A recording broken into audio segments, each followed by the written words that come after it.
Prima che cominciate a dire «Ehi Mark, ma mi aspettavo l'episodio di System of a Down!» sappiate che ritarda un pochettino perché c'è di mezzo una collaborazione e siccome non mi sono ancora arrivati i file non lo posso ancora pubblicare, l'episodio è finito, è stato scritto, registrato, ma mi mancano i file del collaboratore, quindi non so ancora esattamente quando uscirà, spero il prima possibile, quindi aspettate, non so quanto, spero poco. Grandi cominciamo con l'episodio. Ti piacciono i suoni elettronici? Puoi suonare la chitarra elettrica spettinando i vicini con un sound ultra distorto e moderno? Ti piacciono le voci acute da spaccare i vetri? E allora ascolta e impara a suonare come i Muse.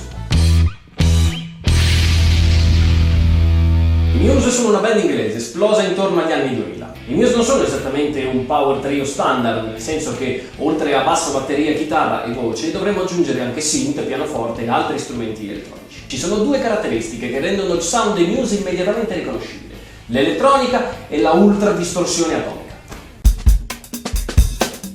Per suonare come Dominic dovremmo avere uno stile aggressivo e comunque abbastanza minimale. Inoltre, essendo un batterista mancino, dovremmo prendere i pezzi della batteria e disporli in maniera speculare rispetto a quello che potrebbe fare un destrimano. Ma siccome io non sono mancino, me ne spazzolo un po'.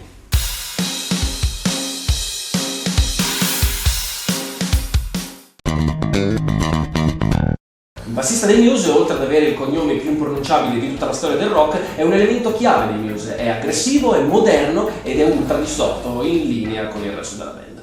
Per replicarne il sound avremo bisogno di alcuni pedali e cominceremo con i distorsori, praticamente gli stessi che utilizziamo per la chitarra elettrica. Ma che cavolo? E tu che cacchio sei? Sono Capitan Precisino del cazzo e questa è un'inesattezza.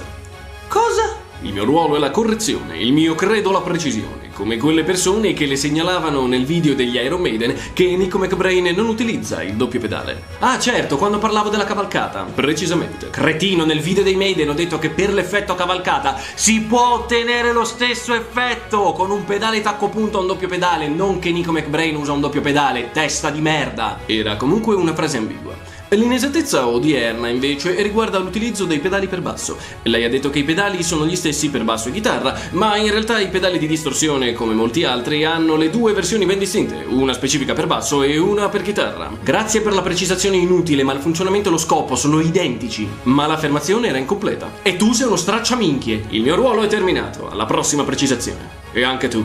Quando un dubbio ti fa uscire pazzo, chiama Capitan Precisino del cazzo. Solo qui succedono queste cose, solo qui. Comunque, mettiamo sto cazzo di overdrive al basso e cominciamo.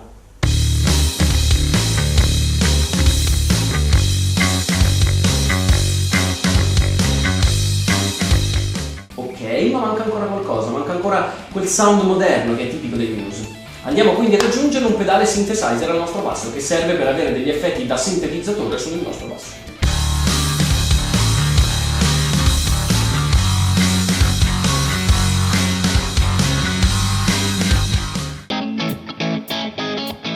Con un basso così invadente non c'è praticamente più spazio per mettere niente. Col cazzo, infatti adesso andiamo a mettere una bella chitarrozza e sarà ultra distorta. Sì, una cosa che spiazza di una band comunque così conosciuta e così apprezzata dalle masse è il suono così sporco ed estremamente distorto delle chitarre che farebbe invidia ai metallari più puzzoni.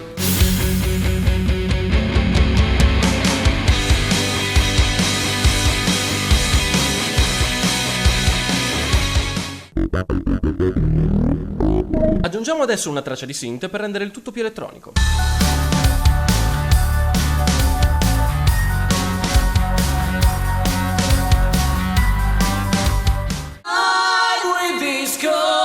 Per cantare come Matt avremo bisogno di una caratteristica in particolare. Non è la potenza, non è l'acutezza, è la schizofrenia.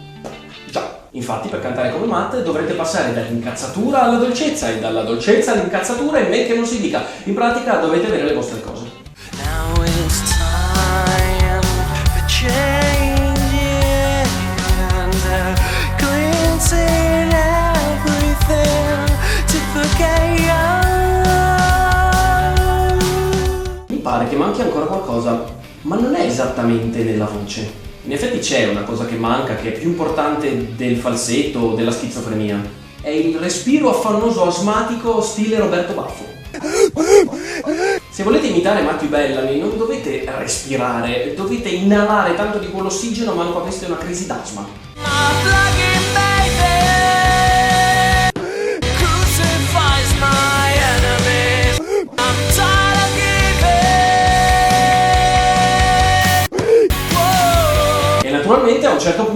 fare degli acuti talmente acuti che le vostre corde vocali si spezzeranno in due come corde di una chitarra vecchia.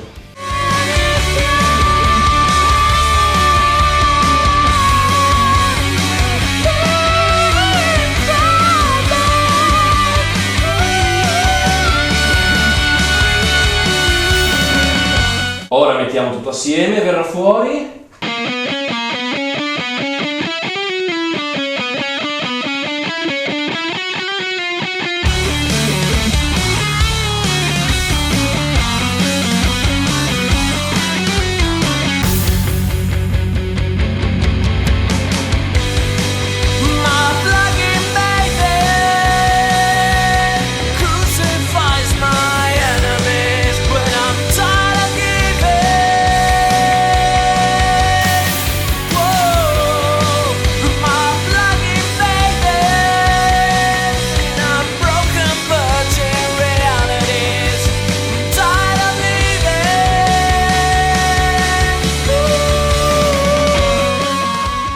E questo è tutto, la settimana prossima caricherò la versione completa di Plugin Band.